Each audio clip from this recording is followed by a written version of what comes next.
एक और बड़ी सांस्कृतिक गिरावट हमारे देश में आई है, वो हमारे गीत संगीत में। हमारा जो गीत संगीत है दुनिया में सबसे अद्भुत है। भारतीय संगीत और भारतीय गीतों के बारे में सारी दुनिया मानती है कि ये कुछ विशेष किस्म का यहाँ संगीत और कुछ विशेष किस्म के गीत यहाँ विकसित हुए हैं भारत में। लेकिन और उसके साथ नृत्य भी है। संगीत के 3 हिस्से हैं हमारे देश में, गायन है, वादन है, नृत्य है। तीनों ही विशेष हैं पूरी दुनिया में, और वो भी हमारी सभ्यता, हमारी संस्कृति, हमारी जलवायु, हमारे पर्यावरण, हमारे वातावरण आदि आदि को ध्यान में रखकर विकसित हुए।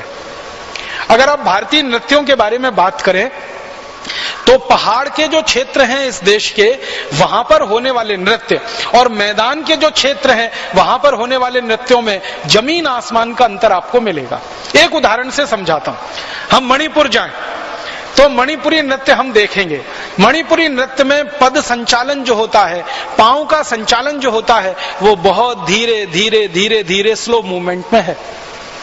और हम अगर मैदान में आके कथक देखना शुरू करें तो पद संचालन उसमें बहुत तेज है, क्योंकि मैदानी इलाके में तेज पद संचालन पर नृत्य किया जाना बहुत आसान है, संभव है। पहाड़ी इलाकों में तेज पद संचालन पर न नृत्य हो सकता है, न उससे शरीर को संभाला जा सकता है। माने नृत्यों का विकास भी हमारे यहाँ हुआ है तो जलवायु और पूरे वातावरण की जरूरत के हिसाब से है। हम हिमाचल प्रदेश का नृत्य देखें, हम जम्मू कश्मीर का नृत्य देखें, हम उत्तराखंड का नृत्य देखें, हम मणिपुर का नृत्य देखें, या नागालैंड का देखें, या मिजोरम का देखें, या त्रिपुरा का देखें, इस पूरे क्षेत्र के नृत्य को आप देखेंगे जो हिमालय से लगा हुआ इलाका है, यहाँ के सभी नृत्यों में एक विशेषता है, पद संचालन बहुत धीमे हैं, क्योंकि पहाड़ वाले इलाके में होने वाले ये नृत्य हैं जहां पर ऑक्सीजन की पहले ही बहुत कमी होती है, इसलिए नृत्य ज्यादा तेज किए जाएंगे, ऑक्सीजन की और ज्यादा कमी होगी, शरीर के लिए भारी पड़ जाएगा, मुश्किल हो जाएगा। अब हम मैदानी इलाके में आते हैं, उत्तर प्रदेश में आते हैं, मध्य प्रदेश में आते हैं, महाराष्ट्र में आते हैं, तो यहाँ के नृत्यों को देखेंगे तो इन नृत्यों का पद संचालन बहुत तेज है, क्योंकि यहाँ ऑक्सीजन की कोई कमी नहीं है और श्वास को लेने में कोई मुश्किल नहीं है। तो नृत्यों का विकास जरूरत जलवायु के हिसाब से होता है। इसी तरह गीत और संगीत का भी विकास वैसे ही होता है, गायन और वादन का। हमारे पहाड़ के इलाके के जो गीत हैं और जो गाने हैं वो बहुत धीमे गाए जाने वाले हैं, जिनकी लय धीमी है और जिनकी ताल मध्य या मंद है। बाकी जो पहाड़ी इलाके से नीचे आप चले आएंगे मैदानी इलाके में, यहाँ के गीतों की गति बहुत तेज है, उनकी लय भी थोड़ी तेज है और उनका बाकी सब कुछ स्वर व्यंजना भी वैसी ही है। तो नृत्य हो, गीत हो, या गायन हो, वादन हो, संगीत हो, ये सब एक खास तरह से विकसित हुआ है इस देश में और हजारों साल की परंपरा में विकसित हुआ है। हमारे यहाँ जो संगीत है उसकी सबसे बड़ी विशेषता ये है, किसी भी बड़े कलाकार को मैंने जब पूछा आप गाते हैं तो क्यों गाते हैं, तो कहते हैं ईश्वर प्राप्ति के लिए। किसी को नाचते हुए देखा, आप कथक करते हैं, आप मणिपुरी करते हैं, आप भरतनाट्यम करते हैं, आप कुचिपुड़ी में जाते हैं, आप जो है किसी भी शैली का नृत्य कर रहे हैं, पूछो नृत्य करने वाले से क्यों कर रहे हैं, ईश्वर प्राप्ति के लिए। कोई गा रहा है ईश्वर प्राप्ति के लिए, कोई नाच रहा है ईश्वर प्राप्ति के लिए, कोई बजा रहा है ईश्वर प्राप्ति के लिए।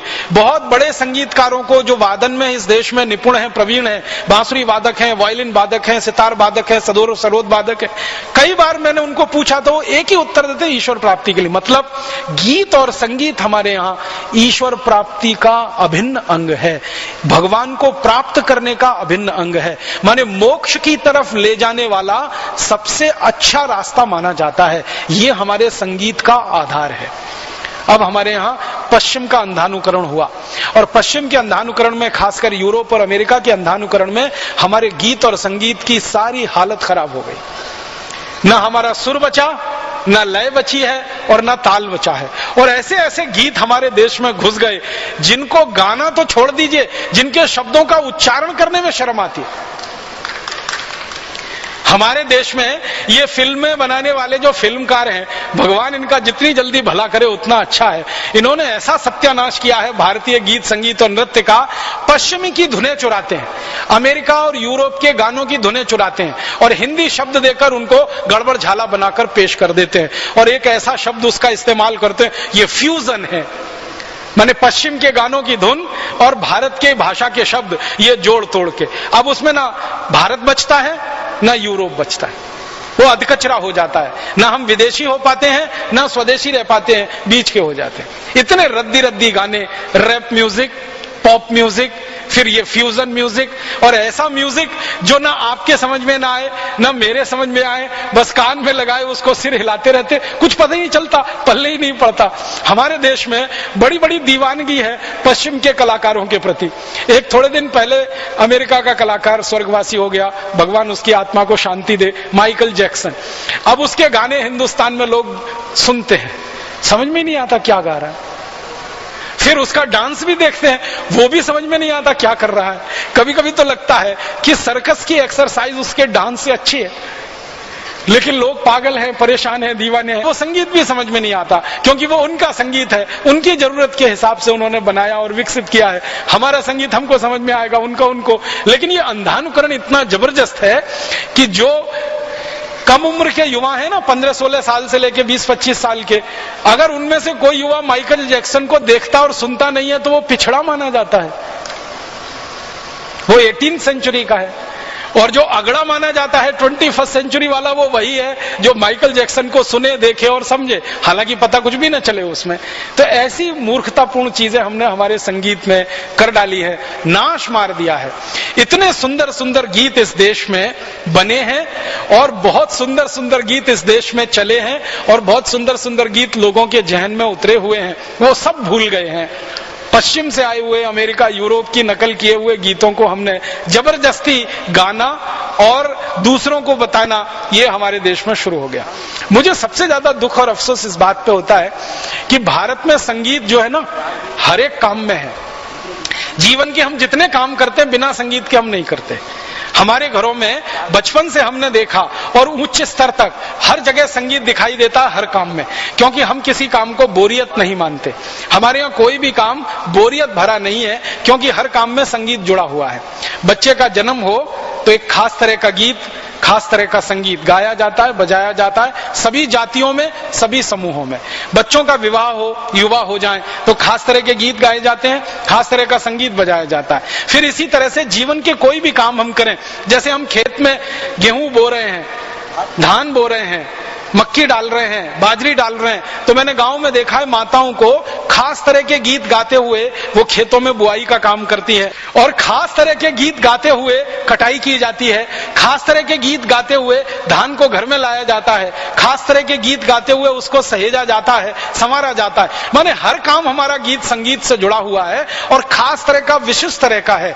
पश्चिम में तो कुछ है नहीं ऐसा, यूरोप में तो कुछ ऐसा है नहीं, अमेरिका में तो कुछ ऐसा है नहीं। जीवन का हर काम संगीत के साथ किया जाए, ये तो सवाल ही नहीं उठता। ये तो भारत में ही है। शायद इसलिए है कि भारत में किसी काम में बोरियत नहीं आनी चाहिए, वो काम बोझा नहीं लगना चाहिए, इसलिए गीत संगीत के साथ शुरू किया जाता है और खत्म किया जाता है। मैंने तो, मुझे बचपन का याद है, गांव में एक दूसरे का घर बनाने में एक दूसरे की मदद करने वाले लोग भी खास तरह के गीत और संगीत से ही करते रहते हैं। किसी के घर में छप्पर डालना है, किसी के घर का छप्पर उतारना है, किसी के घर में खपरेल डालनी है, किसी के घर की खपरेल बदलनी है, पूरा गांव इकट्ठा होता है, खास तरह के गीत गाए जाते हैं, और ये सब काम होता चला जाता है। और भारत में ये गीत संगीत जो विकसित हुआ है, इसमें दो हिस्से रहे हैं। एक तो लोक व्यवहार में, जिसको हम लोक धुनों वाले गीत कहते हैं, लोक धुनों वाला संगीत कहते हैं, और एक शास्त्रीय पक्ष का है संगीत और गीत। ये शास्त्रीय पक्ष के जो संगीत और गीत के हिस्से हैं, इनमें राग हैं, रागनियां हैं, सैकड़ों किस्म के राग हैं, सैकड़ों किस्म की रागनियां हैं, और लोग उनको समझते हैं, जानते हैं, सीखते हैं, सिखाते हैं, सालों साल उसमें जिंदगी लगा देते हैं। कई ऐसे भारत में संगीत के कलाकार रहे हैं, 40-40 साल, 50-50 साल सीखते रहे, और उनको पूछा जाता है कितना सीखा, कहते हैं बहुत थोड़ा सा सीखा, अभी बहुत सीखना बाकी है। माने संगीत का इतना विशाल महासागर जिस देश में रहा हो, सैकड़ों किस्म के राग, सैकड़ों किस्म की रागनियां, सैकड़ों किस्म की ताने, सैकड़ों किस्म की धुनें, या बल्कि कहें तो हजारों किस्म की धुनें, हजारों किस्म की ताने, हर स्थानीय जाति समूह की अपनी धुन। अगर आप किसी बांसुरी वादक अपने भाई से कहो पहाड़ी धुन सुनाओ तो बिल्कुल अलग है वो बांसुरी पर, और मैदानी धुन सुनाओ तो वो बिल्कुल अलग है बांसुरी पर। सितार पर उनको कहो कि पहाड़ी धुन सुनाओ तो अलग है, बांसुरी पर धुन सुनाओ तो बिल्कुल अलग है। तो जब पहाड़ी धुन अलग है, मैदानी धुन अलग है, और उन धुनों के नीचे वर्गीकरण इतने ज्यादा है, इतना विशेष किस्म का संगीत और गीत जिस देश में विकसित हुआ हो, वहां के लोग ले दे के वो माइकल जैक्सन पर नाचे गाए, या माइकल जैक्सन जैसा, बीथोवन, जॉर्ज जैसे संगीत पे नाचे गाए, जो ना समझ में आता है, ना उसका ए पता है, ना जेड पता है, ना का पता है, ना खा पता है, बस हो रहा है तो कुछ हाथ पैर ऊपर नीचे कर लेना है, किसी तरह तरह शरीर को इधर उधर हिला लेना है, वहां हम जाकर फंस गए हैं। ये हमारे गीत संगीत का बहुत जबरदस्त सांस्कृतिक अधःपतन है। हमारे बच्चों को बचपन से शिक्षा में जो संगीत पहले शामिल होता रहा, गुरुकुलों की जो शिक्षा पद्धति इस देश में रही है, उसकी सबसे बड़ी विशेषता रही है कि गुरुकुलों में बच्चों को बचपन से पहली कक्षा में दो ही चीजें सिखाई जाती थी, गणित और संगीत। संगीत और गणित बच्चे इस देश में बचपन से सीखा करते थे, पहली कक्षा से। तो जब आप संगीत के साथ चीजें सीखेंगे तो आपको कोई चीज बोझल होने वाली नहीं है, तो जीवन में आनंद ही आनंद आपको मिले। तो भारत में हर काम करते हुए जो आनंद की अनुभूति होती रही है, उसका एक बड़ा आधार रहा है हमारा संगीत, हमारे गीत। लेकिन अब वो धीरे धीरे खत्म हो रहे हैं, और उनको खत्म होने में या खत्म कराने में फिल्मों को बनाने वालों की सबसे बड़ी भूमिका है। हमारे देश का जो लोक जीवन का संगीत है, लोक जीवन के जो गीत हैं, वो फिल्म वालों ने उनका बहुत नाश किया है। एक जमाना था जब 1960 के पहले, 1970 के पहले की फिल्में बनती थी, तो लोक जीवन के गीत और संगीत दोनों उनमें रहता था। अब 1980 के दशक के बाद की जो फिल्में बन रही हैं, वो पूरी तरह विदेशी फिल्मों की नकल है। और अभी तो इतना बुरा हाल है हमारे देश में कि विदेशी फिल्म की पूरी कहानी चुरा लेते हैं, बस हिंदी भाषांतरित करके उसकी फिल्म बना के बाजार में डाल देते हैं। इतना बुरा हाल है। इस देश के जितने भी फिल्म निर्माता निर्देशक हैं, उनमें 2, 4, 6, 10 को छोड़ दिया जाए तो बाकी सब नकल करने में लगे हुए हैं। हॉलीवुड की फिल्मों की नकल करते हैं और मुंबई में उनको रिलीज करा लेते हैं। अमेरिका की फिल्मों की नकल करते हैं, यूरोप की फिल्मों की नकल करते हैं, पूरी स्टोरी, पूरा प्लॉट वहां से चुरा लेते हैं और हिंदी में या किसी भाषा में प्रस्तुत उसको कर देते हैं। बहुत ज्यादा अधःपतन है ये हमारी संस्कृति का।